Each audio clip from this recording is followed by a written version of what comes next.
하나님께서 이 십계명의 말씀을 우리 가운데 허락하여 주신 것은 우리가 하나님의 온전한 백성, 완전한 백성으로 구원을 받았을 뿐만이 아니라 하나님과 나와의 관계가 예전에 어떤 죄인과 그저 절대자의 그러한 관계를 넘어서서 하나님을 정말 하나님의 깊은 사랑을 우리가 받고, 또한 우리도 하나님을 사랑하고, 또 그래서 더 하나님께서 우리를 사랑하시는 그 사랑이 우리 가운데 임하셔서 우리가 이 세상 가운데 나의 사랑이 아니라 하나님의 사랑을 베푸는 자들로 살아가는 그러한 참된, 말하자면 하나님의 백성과 또한 제사장으로서의 파송을 이곳에서 말씀하시는 것입니다. 이 계명을 지키는 자들에게 주님께서 말씀하시는 것은 무엇이냐면 너희가 제사장 나라가 될 것이라고 말씀하시는 것입니다. 이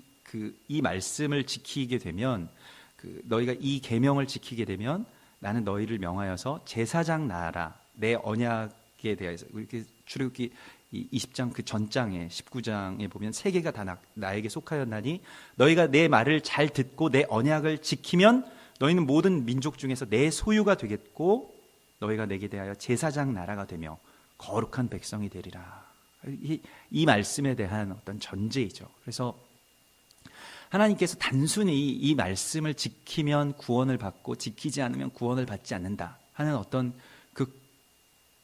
어떤 구원의 커트라인으로 이 십계명을 주셨다고 생각하는 것에서부터 율법주의가 시작되는 것입니다. 그러니까 이것 십계명에 대한 어떤 전반적인 개념을 완전히 뒤틀어 놓고 십계명에 대해서 이걸 지켜야지만 의로운 자이고 이걸 지켜야지만 우리가 천당 간다라고 그렇게 주장했던 자들이 율법주의자고 또한 바리새파 사람들이죠. 그러나 십계명 출애굽기 20장을 잘 기본으로 돌아가서 다시 이 말씀 가운데로 집중하면 그것이 얼마나 잘못된 어떤 개념이었는지를 우리가 알게 됩니다. 그래서 이 출애굽기 20장을 보면 20장 2절에 보면 나는 너를 애굽 땅 종되었던 집에서 인도하여 낸 내 하나님 여호와니라.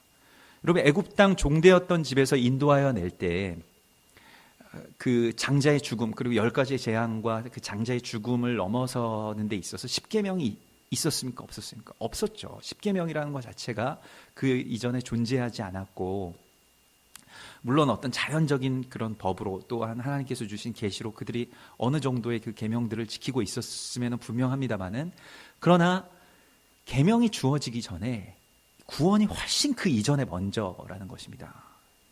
계명으로 말미암아서 구원에 이르는 것이 아니라 구원으로 말미암아서 계명에 이르는 것입니다.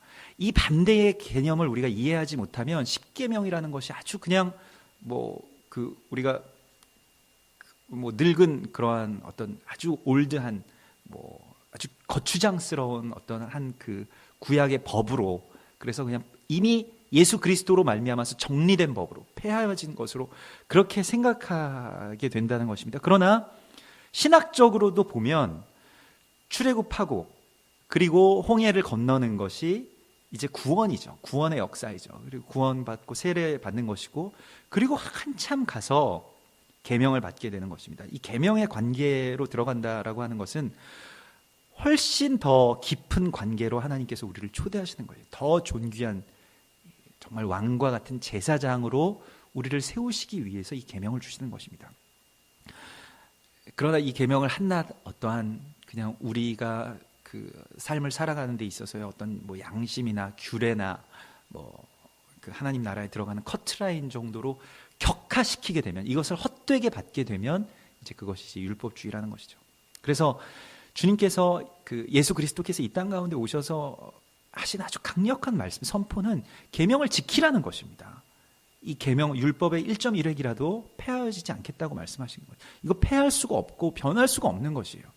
그 정도의 개념이 아니고, 예수님께서 또한 이 땅 가운데 오신 이유도 사람들이 이 계명을 가지고 딴짓을 하고 있기 때문에, 계명을 지킨다고 하는데 지키지 못하기 때문에, 그래서 그리스도 예수께서 이 땅 가운데 오신 것이죠. 그래서 마태복음 5장에서 내가 율법을 폐하러 온 줄로 생각하지만은 너희 그렇게 생각하지 마라. 나는 폐하러 온 것이 아니요 완전하게 하려 함이라.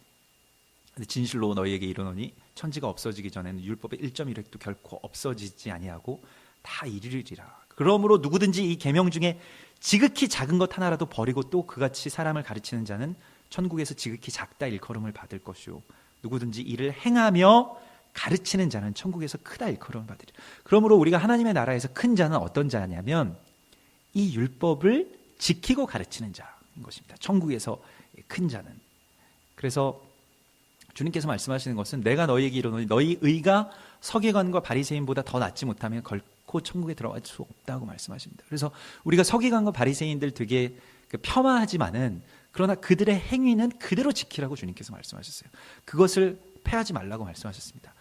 그런데 신약 성경에서 이제 바울 서신이나 이런 것에서 마치 율법이 폐해진 것과 같은 어떤 뉘앙스를 느끼게 되는 이유는 그 율법주의로 너무 한쪽으로 그렇게 좌로나 우로나 치우치는 데 있어서 율법주의 쪽으로 치우쳐 있어서 사람들이 그것이 이제 구원으로 가는 길이라고 생각했기 때문에 그것은 아니라는 것을 말씀하신 것이죠. 그 오해에서 빠져나오게 되면 율법을 우리가 새롭게 볼 수 있는 것입니다. 그래서 마가복음 그 7장에서 너희가 사람의 계명으로 하나님의 계명을 가렸다라고 말씀하시죠. 그러니까 사람들이 이 계명에 대해서 윤색하고 뭐 덧대고 그래서 계명이 어떻게 된 것이고 그 두 가지 다 잘못된 것인데요. 그러니까 말하자면 이 계명을 지키기 위해서 뭘 지켜야 된다. 이 계명을 지키기 위해서 계명에 대한 또 다른 법이 한 600여 가지가 있습니다. 그 유대인들이 지키는 그런 법들이 바리새인들 정통파 유대인들이 지키는 법들이. 근데 그것으로 하나님의 계명의 본질을 가리고 있다라고 말씀하시고 또 한 가지 우리도 마찬가지로 어떤 은혜로 산다고 하면서 이제 새 계명이 주어졌기 때문에 이제 은혜는 이 모든 계명들을 다 무력화시켰다라고 말하는 것입니다. 이것 또한 잘못된 것입니다. 이 은혜가 이 계명으로 가는 길을 열어주신 것이지 이 계명들을 무력화시키고 취소시킨 것이 아니라는 것을 우리가 그 계명을 알아야 됩니다. 이 계명의 강화, 계명의 완성이 예수님의 사역의 또 하나의 목적이었음을 우리가 알아야 됩니다. 요한복음 14장에서 예수님께서 그 제자들에게 이제 이 만찬하시고 말씀하시는 것이 너희가 나를 사랑하면 나의 계명을 지키리라고 말씀하십니다. 나의 계명을 지키는 자라야 나를 사랑하는 자니 나를 사랑하는 자는 내 아버지께 사랑을 받을 것이요 나도 그를 사랑하여 그에게 나를 나타내리라 이렇게 말씀하시는데 그러니까 사랑이 없이는 이 계명 가운데로 들어갈 수가 없어요. 그 사랑의 관계가 없이는 이 계명의 그 문턱에도 도달할 수가 없는 것입니다. 그냥 이것을 어떤 규례, 사랑이 없는 어떤 행위 그것으로 전락시켜 버리게 되면 아무것도 이루지 못하고 계명도 지키지 못할 뿐더러 또한 그 계명으로 나아갈 수도 없다는 것입니다. 그래서 결국 사랑을 받는 것이 먼저인 것이죠. 하나님의 사랑 가운데 우리가 들어가게 되는 것이 먼저인 것은 맞습니다. 바울은 그것을 주장한 것입니다. 그래서 바울이 주장한 그 계명보다 은혜가 먼저라고 주장한 것은 사랑이 먼저 들어가야만 계명으로 들어갈 수 있다는 것을 우리 가운데 그 증거하는 것인데요. 요한복음 15장 12절에서 예수님께서 말씀하십니다. 내 계명은 곧 내가 너희를 사랑한 것 같이 너희도 서로 사랑하라 하는 이것이니라. 그러니까 율법이 이 한마디에 다 정리되어 있어요. 하나님께서 나를 얼마나 사랑하시는지에 대한 깊은 인식, 깊은 깨달음, 그 고백과 또한 그 만남, 너는 나 외에는 너와 나의 사이, 그 얼굴과 얼굴을 맞댄 사이에는 아무 다른 것도 두지 말라고 말씀하신 하나님의 그 말씀으로 시작되는 이 율법의 초청, 그러니까 하나님의 얼굴 앞으로 나아가는, 하나님의 목전 앞으로 나아가서 정말 얼굴과 얼굴을 맞댄 것과 같은 그 사랑의 관계 안에서 사랑을 깊이 받아야만 이 사랑을 하나님께 다시 올려드릴 수 있고 또한 다시 올려드릴 때 하나님께서 더 큰 사랑을 우리 가운데 주시고 그 사랑들이 우리 안에서 넘쳐난 바 되어서 우리 이웃에게로 흘러가게 되는 것, 이것이 바로 율법의 성취인 것입니다. 그래서 그 사랑을 깊이 체험한 사람만, 그 사랑 안에 사는 사람만 사랑을 줄 수 있고 사랑을 올려드릴 수가 있는 것입니다. 받은 자 외에는 알 사람이 없는 그 사랑, 그것을 우리가 받아야 되고, 그러므로 율법이라고 하는 것은 하나님과의 개인적인 관계 안에서 이 율법은 다 우리를 단수로 부르십니다. 그러니까 이스라엘아 너희는 뭐 이렇게 하시지 않고 너는 이라고 지금 개인과 개인의 만남으로 주님께서 우리를 부르시는 것을 우리가 알아야 됩니다. 정말 가장 친밀한 관계. 그래서 우리가 아가서 다음에 그 십계명 강해를 하고 있지 않습니까? 정말로 하나님과 나와의 신랑과 신부의 관계만큼의 어떤 친밀한 관계 안에서 주어지는 법이 바로 십계명이죠. 그래서 그 하나님께서 우리 가운데 이제 새 계명을 주셨기 때문에 옛 계명들이 폐하여졌다라고 생각하는 것은 잘못된 생각입니다. 그것은 그냥 우리가 자의적으로 그 계명을 잘 알지 못하고 해석한 것이고요. 오늘날의 우리 가운데 과제는 바로 이 십계명으로 나아가는 것입니다. 우리는 사랑을 받았죠. 그리고 은혜를 체험한 자들입니다. 교회에 필요한 것은 바로 이 계명입니다. 우리 기독교인들에게 필요한 것은 바로 이 계명 가운데 나가는 것이죠. 그것이 바로 우리가 뭐 좌로나 우로나 치우치지 않는다는 것에 대한 또 다른 순종일 것입니다. 요한 2서에서 이 새 계명에 대한 분명한 그 정의를 밝히고 있는데요. 요한 2서 5절에서 부녀여 내가 이제 내게 구하노니 서로 사랑하자. 이는 새 계명같이 내게 쓰는 것이 아니요 처음부터 우리가 가진 것이라. 옛 계명 가운데 우리가 서로 사랑하자 하는 이 말 한마디가 결국 열매로 맺혀 있다는 것입니다. 또 사랑은 이것이니 우리가 그 계명을 따라 행하는 것이요 계명은 이것이니 너희가 처음부터 들은 바와 같이 이것이 처음부터 들었다는 것이 이제 새로운 어떤 뭐 사상, 새로운 뭐 다른 어떤 이야기가 아니라 그 토라에 나온 이 십계명이라는 것입니다. 그 가운데서 행하라 하심이라. 예수 그리스도께서 그 가운데서 행하라고 하셨는데 그것이 한마디로 정의하자면 사랑이라는 것입니다. 그래서 그 요한 2서에서는 미혹하는 자가 세상에 많이 나왔으니 이는 예수 그리스도께서 육체로 오심을 부인하는 자라. 이런 자가 미혹하는 자요 적 그리스도라고 말하는데요. 우리가 적 그리스도를 뭐 거창한 어떤 다른 무슨 뭐 이상한 뭐 세계 정부의 뭐 수장 뭐 이렇게만 해석할 것이 아니라 적 그리스도라는 것이 결국에는 율법을 부정하는 교회가 또한 적 그리스도가 될 수 있다는 것을 알아야 됩니다. 율법이 다 없어졌고 이게 무엇이냐면 예수 그리스도께서 육체로 오심을 부인했다라고 하는 것은 이거 이제 율법이라는 것은 그 육체의 행함으로 말미암는 율법이라는 것을 지킬 필요가 없다. 이게 적 그리스도라는 것입니다. 예수 그리스도께서는 그 육체로 모든 율법을 다 완성하시고 다 지키셨다는 것을 우리가 알아야 되고요.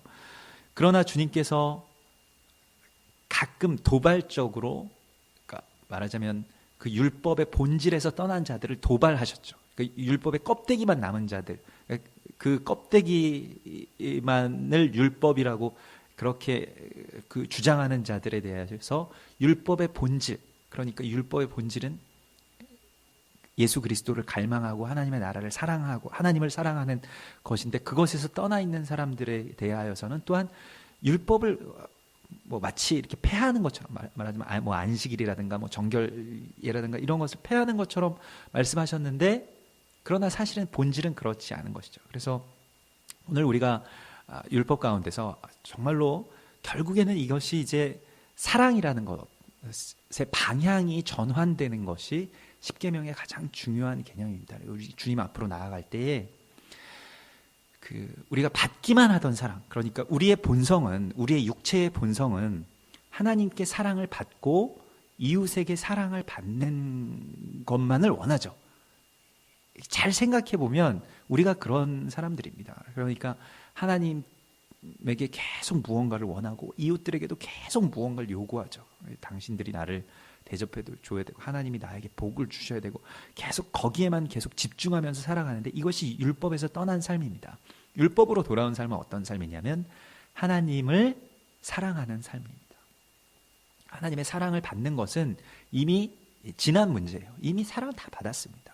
넘치는 분에 넘치는 사랑을 받았고 이미 우리 구원받은 자이고 하나님의 나라의 백성이기 때문에 훨씬 더 존귀한 차원에서 하나님께 사랑을 올려드리는 사람으로 살아가는 것, 그리고 하나님의 사랑을 받은 자이기 때문에 이웃을 사랑할 수 있는 사람으로 살아가는 것. 이웃들이 다른 사람들이 나에게 뭐 어떻게 하든 그게 중요한 게 아니라 그들을 사랑할 수 있는 사람이 된 것, 이것이 자유이고 또한 율법의 성취인 것입니다. 그래서 우리가 지난 그 시간 동안에 이 십계명에 대해서 나눈 것들을 간략하게 살펴보면 결국 이 십계명이라는 것이 우리의 존귀함에 대한 부르심이고 자각, 인식, 우리가 정말로 왕과 같은 제사장으로서 부르심을 받았다는 것에 대한 인식에서부터 시작된다는 것입니다. 이 죄에서 떠나 있으면, 그러니까 계명에서 떠나 있으면 죄가 아무리 우리 가운데 많아도 죄로 인식되지 않죠. 그러나 성전, 우리가 하나님의 거룩한 성전이고 제사장, 정결한 제사장이라는 것을 깨달으면 죄가 들어오게 되면 곧바로 어떤 반응이 나아가게 됩니다. 그것이 이제 계명의 사람들의 특징이고요. 그래서 너희가 그 은혜를 더하게 하려고 죄를 지을 수가 있겠느냐? 로마서에서는 그럴 수가 없다라고 말씀합니다. 그렇게 될 수가 없다라고 말씀합니다. 구조적으로 구원을 받았다라고 하는 것은 죄를 지어도 계속 용서받기 때문에 죄를 더 지을 수 있다라는 그런 개념이 아니라 우리가 완전히 존귀한 자가 되었기 때문에 죄가 우리 안에 들어오면 너무 괴로운 거예요. 예전에는 죄를 지으면서 살아가는 것이 좋았는데 이제는 그게 시시하기도 하고 또 그게 나한테 즐거움이 아니라 고통인 것입니다. 그렇게 되는 것이죠. 그래서 우리가 하나님의 성전인 것과 하나님의 성령이 우리 안에 거하시는 것을 우리가 알게 되는 것이 결국 계명 가운데 들어간다는 것입니다. 그래서 너는 나 외에는 다른 신들을 내게 두지 말지니라 하는 이 첫 번째 계명으로 이제 시작이 되잖아요. 그것이 좀 전에 말씀드린 것과 같이 하나님과의 관계, 가장 친밀한 관계, 너와 나의 사이는 얼굴과 얼굴을 맞댄 사이이다. 그러니까 고린도전서 13장에 그날에 너희가 나와 얼굴과 얼굴을 맞대는 것과 같이 마주보는 것과 같이 보게 될 것이라고 말씀하시는데 그것이 무엇으로 가능하였습니까? 사랑으로 가능한 것이죠. 우리가 하나님의 사랑을 받고 하나님께 우리의 사랑을 드릴 때 얼굴과 얼굴을 맞대는 관계 가운데 들어가는데 그것이 바로 제1계명인 것입니다. 얼굴과 얼굴의 관계, 그것을 알아야 되는데 이 직역하면 너는 나 외에는이 아니라 너는 내 얼굴 앞에서, 넌 내 얼굴 앞에 있는 자다. 그것도 너희는도 아니고 광대한 어떤 그런 표현도 아니고 정말 우리가 아빠 아버지라고 부르는 아빠의 품에 안겨 있는 어떠한 그 자녀의 모습과 같이 주님께서 우리를 부르시는 것입니다. 십계명은 그러한 친밀함이 있죠. 그 뉘앙스를 우리가 잘 알아야 되고요. 그래서 이제 우상들을 의지하지 말고, 우상 숭배는 결국 나중에 이제 탐심과 이어지게 되는데 우상들을 숭배하지 말고 우상들을 의지하지 말고 너 자신을 위해서 살지 말고 나를 위해서 살아라. 우상을 숭배한다는 것은 자기를 숭배한다는 것이고 자기 삶을 위해서 살아간다는 것이거든요. 그런데 우상을 숭배하지 말라고 하는 것은 점치지 말고 우상 앞에 나가서 제사 드리지 말고 이런 것도 물론 포함이 됩니다만은, 그러나 더 큰 부르심은 무엇이냐면 이제 나는 내 삶의 평안과 행복을 위해서 살지 않습니다라는 고백과 선포가 있는 것이에요. 그 우상 숭배에서 떠난다라고 하는 것은 하나님만을 섬긴다라고 하는 것은 하나님의 나라를 위해서 또 하나님의 그 의를 목적으로 두고 살아가는 사람이 된다라고 하는 것입니다. 먼저 그의 나라와 그의 의를 구하는 사람이 된다는 것이고요. 그래서 또한 내 이름을 망령되이 일컫지 말라. 헛되이 내 이름을 부르지 말라. 그것은 내 이름을 헛되게 쓰지 말라. 그 말은 무엇이냐면 하나님의 이름을 명사화시키지 말라는 것입니다. 그러니까 하나님의 이름을 어떤 신을 지칭하는 그러한 이름으로 전락시키지 말라는 것이에요. 하나님의 이름은 다 동사입니다. 하나님과 나와의 관계 가운데서, 하나님과 나와의 이야기 가운데서 내게 주어지는 하나님의 모습.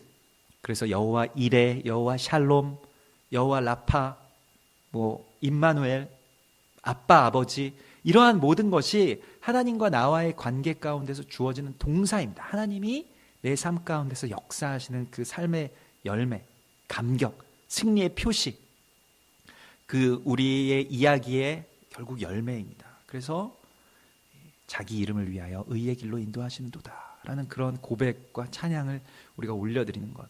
그 하나님의 이름이라는 것은 마치 해산의 수고를 하는 것과 같이 우리와 하나님이 그렇게 무엇인가를 잉태하고 출산한 그러한 열매죠. 그래서 그것을 그 하나님의 이름을 그렇게 부르고 고백하는 것, 그 아브라함이 자신의 아들을 모리아산에서 그렇게 하나님께 산 제물로 드리려고 하였을 때 주어진 이름이 여호와 이레의 하나님인 것이잖아요. 그냥 뭐 여호와 이레의 하나님이시구나 그렇게 보고 아무 감정 없이 여호와 이레의 하나님 그렇게 하나님을 이렇게 부른다고 해서 그것이 주어지는 것이 아니라 정말 정말 간절하게 주님을 정말 정말 찾고 간절하게 그 가난한 마음 가운데서 갈급한 마음 가운데서 부르짖을 때 여호와 이레의 하나님 만나게 되고 그것이 곧 하나님과 나와의 관계 가운데서 내게 주어진 하나님의 이름. 그래서 여러분들의 하나님 항상 그렇게 말하잖아요. 아브라함의 하나님, 이삭의 하나님, 야곱의 하나님. 그 남의 하나님이 아니라 나의 하나님이 되는 것. 그것이 나의 고백이 되고 또한 나의 이야기가 되는 것. 그 이름을 부르라는 것입니다.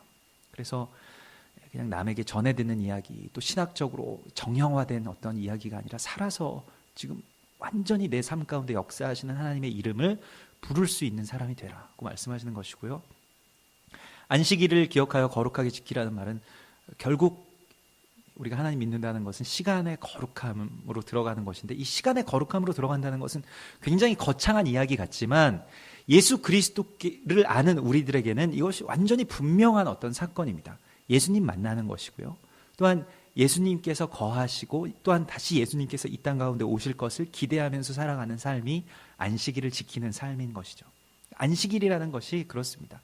예수님께서 나와 함께 하시는 그 시간 가운데로 내가 들어가는 것이고 그것을 갈망하면서 살아가는 것이 바로 안식일이죠.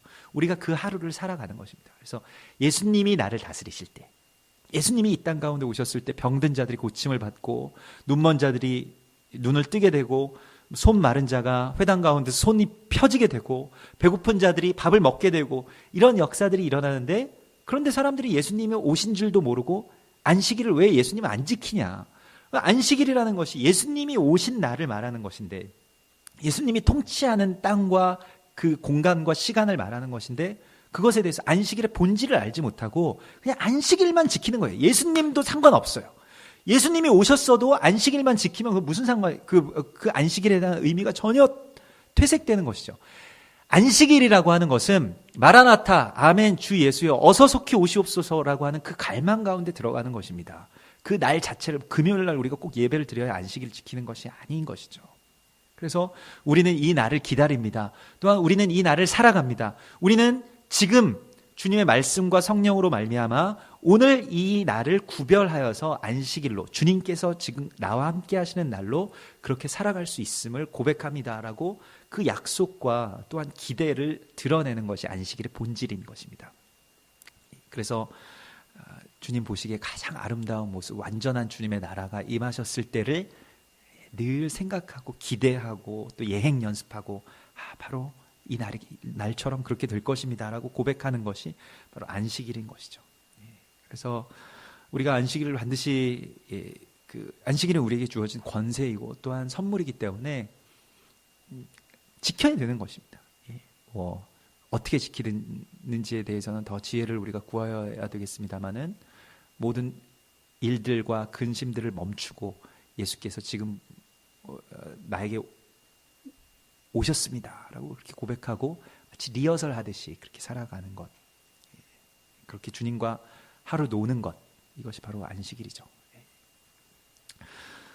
그리고 내 부모를 공경하라. 그리하면 내가 내게 준 땅에서 내 생명이 길리라. 약속이 있는 첫 계명으로 주께서 말씀하셨는데요. 부모를 공경하는 것은 또한 하나님을 섬기는 것과 이웃을 내 몸과 같이 사랑하는 것과 연결되는, 말하자면 아주 중앙에 있는 말씀이었습니다. 하나님 섬기는 것도 마치 부모와 나와의 관계 안에서 그렇게 섬기는 것처럼, 그리고 이웃을 사랑하는 것도 어떤 사람에 대한 사랑을 내가 하는 것, 또 연약한 자들을 일으켜 세우는 것과 같은 일로 그것이 이어지게 되죠. 그래서 결국 하나님과의 관계 가운데서 부모님과의 관계를 다시 우리가 정립해야 될 필요가 있는데, 결국에는 우리의 본성이라는 것은 뭐 우리가 그 어떤 본능과 본성의 사랑은 자녀를 사랑하게 되어 있습니다. 그 사랑의 방향이죠. 그냥 뭐 짐승들을 그냥 놔둬도 고슴도치도 자기 새끼를 굉장히 사랑하죠. 마찬가지로 우리가 뭐 자녀 사랑하고 자녀를 위해서 뭘 하고 뭐 희생하고 하는 거 자랑 아닙니다. 짐승들도 다 그렇게 해요. 아주 못된 사람들도 대부분 다 그렇게는 사랑합니다. 자기 자녀 귀한 줄을 아는데 부모를 사랑하는 것은 그 사랑의 방향의 역전이 일어나는 것이죠. 이것은 우리의 본성으로는 되지 않습니다. 우리가 동양적인 세계관 가운데 살고 있기 때문에 부모 공경이 굉장히 당연한 것처럼 여겨지지만 본성은 그렇지가 않아요. 본성이 만약 그렇다면 왜 뭐 파고다 공원에 그렇게 많은 노인들이 거기 나와서 이렇게 앉아 계시고, 그리고 뭐 정말로 그 자식들한테 버려진 부모들에게도 항상 뭐 자식들 이름 물어봐도 이름 안 가르쳐 주시거든요. 자식들 혹시 잘못될까 봐. 그래서 자식들에게 피해가 갈까 봐. 그게 이제 부모의 사랑인데, 그거는 굉장히 감동적이긴 합니다만은 당연한 사랑이죠. 그게 본성이 그렇게 하나님께서 우리에게 그 심성을 우리에게 이미 주셨는데, 문제는 우리가 부모를 사랑할 수 있느냐 하는 것입니다. 여기에서부터 모든 문제가, 이 세상의 모든 문제들이 발생하는 것이에요. 사랑이라는 것은 그냥 본성적으로 내가 좋아하고 싶은 걸 더 좋아하는 거는 사랑이 아닙니다. 그건 뭐 누구나 할 수 있는 것이죠. 그건 좋은 것이죠. 그러나 사랑이라고 하는 것은 그것이 뒤바뀌어지는 것입니다. 그 흐름이, 그것은 성령으로 말미암아서 되는 것이고 하나님과의 관계 안에서 나오는 것이죠. 그리고 더 나아가서 이 부모를 공경하라고 할 때, 이 부모를 공경하라고 하는 것은 그것을 무겁게 여기라. 부모님의 의견과 뜻까지도 무겁게 여기라. 그것을 가벼이 여기지 말고 그냥 옛 것이라고 그냥 치부하고 그렇게 넘어가지 말고 그것에 대한 어떤 공경을 드리라고 하는 것이고, 어떻게 보면 우리가 지난번에 이 부모 공경에 대한 율법 가운데서 나눈 것은 어찌 보면 십계명과 율법, 구약, 뭐 토라 이런 것이 마치 늙은 부모처럼 우리 가운데 그렇게 경히 여겨지는 느낌, 그 모델, 그 이미지화한다면 바로 그런 모습일 것이라고 그렇게 나누었습니다. 점점 거추장스러워지고 무력화되고 힘이 없고, 그래서 별로 거기에 별로 신경이 써지지 않는 그러한 모습이 바로 부모와 같은, 또한 우리의 구약, 또 토라, 뭐 계명의 모습인 것이죠. 그런데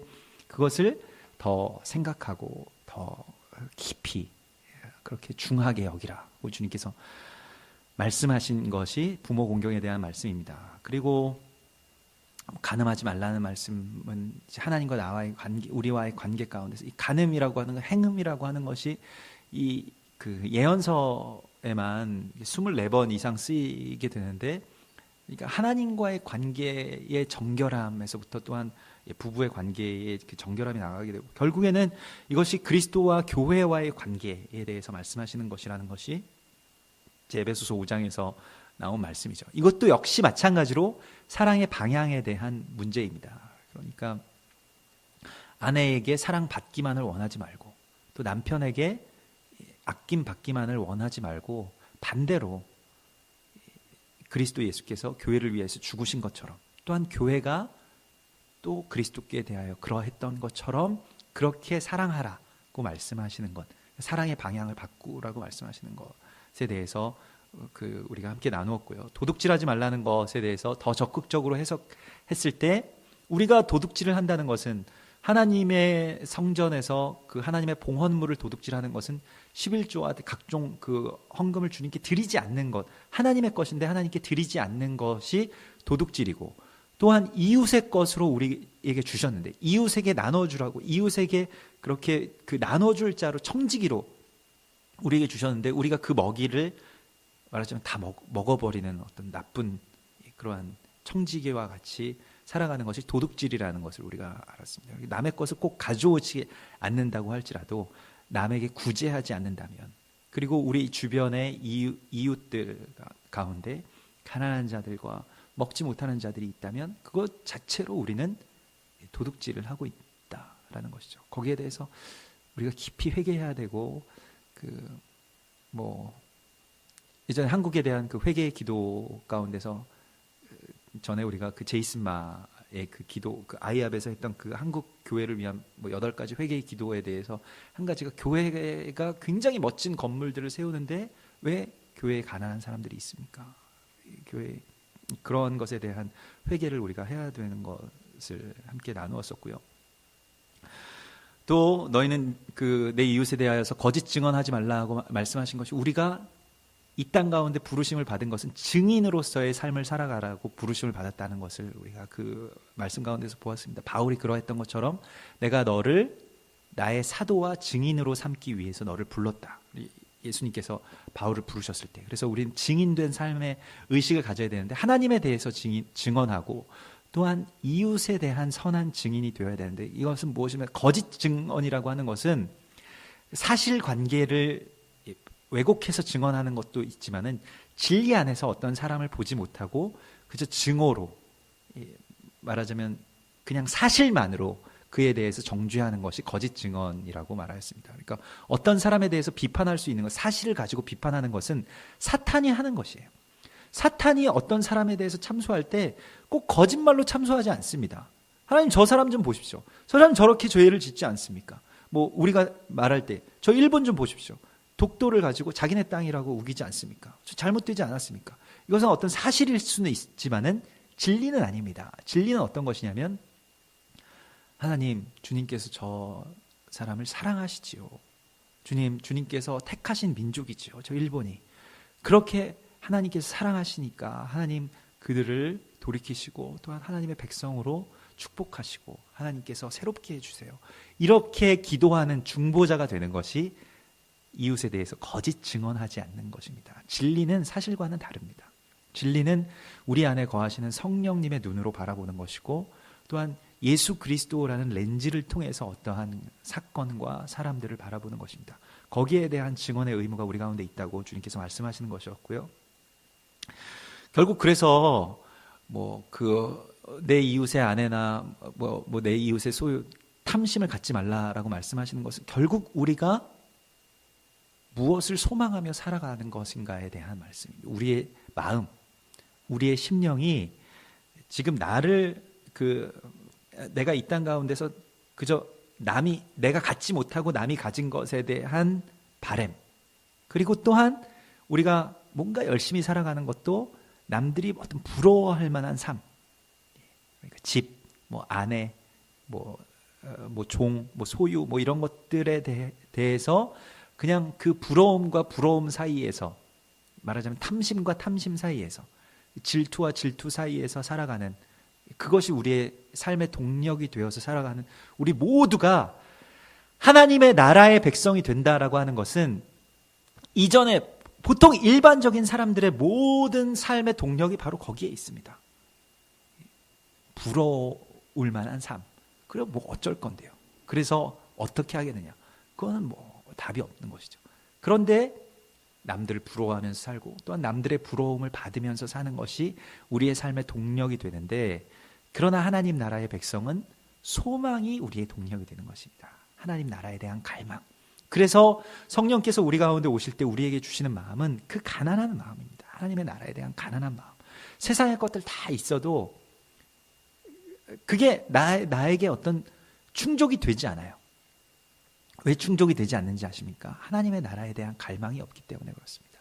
그래서 결국 우리가 바랄 것을 바라지 못하면, 그래서 믿음을 갖는다는 것은, 믿음은 바라는 것들의 실상이라고 말씀하시는데 뭘 바라야 되잖아요. 그런데 그 바라는 것을 바라지 못하면 바라지 않아야 할 것을 바라게 되는데, 그것이 탐심이라는 것입니다. 그래서 하나님 나라에 대한 가난함이 있는가, 거기에 대한 소망이 있는가, 그 믿음으로 말미암는 참된 그 바라는 것들에 대한 실상, 내가 지금 그 나라를 위해서 무엇을 하고 있는가 하는 것에 대해서 주님께서 오늘 우리 가운데 말씀하시는 것이고, 십계명은 결국 마지막에는 그곳으로 돌아가라. 하나님, 결국의 마지막에는 이제 팔복으로 이어지게 되죠. 마태복음 5장의 그 산상수훈으로 이어지게 돼서 심령이 가난한 자는 복이 있나니, 이 말씀을 그대로 10번째의 계명을 그대로 받으면 심령이 가난한 자가 됩니다. 탐심이 아니라, 남의 것을 막 탐하는 자가 아니라 하나님의 나라를 향한 그 갈망, 야곱이 이스라엘 되는 것이죠. 그것이 우리의 삶이고, 그것이 오늘 십계명으로 우리를 부르신 부르심의 깊은 어떤 결론인 것입니다. 우리가 이 십계명을 길지 않은 시간에 함께 나누었는데요. 이것을 예수님께서 말씀하신 것처럼 아주 무조건적인 어떤 사랑의 관점에서 이 십계명을 다시 한번 우리가 하나님과 함께 다시 보았습니다. 이거 어떤 신학적으로나 다른 어떤 관점들이 여러 가지가 있을 수 있겠습니다만은, 그러나 우리가 하나님의 사랑을 깊이 받은 자로 또 하나님을 사랑하고 또 그 사랑이 다시 우리 가운데 부어져서 우리가 이웃을 사랑하는 그 사랑의 관계 가운데서 이 십계명이 우리 가운데서 완전하게 성취될 때, 우리는 이 땅 가운데서 제사장의 사명, 제사장의 그 직분을 감당하는 거룩한 주님의 사람들로, 그 계명을 맡은 자들로 그렇게 살아갈 것이라고 주님께서 약속하십니다. 우리 함께 같이 기도하겠습니다.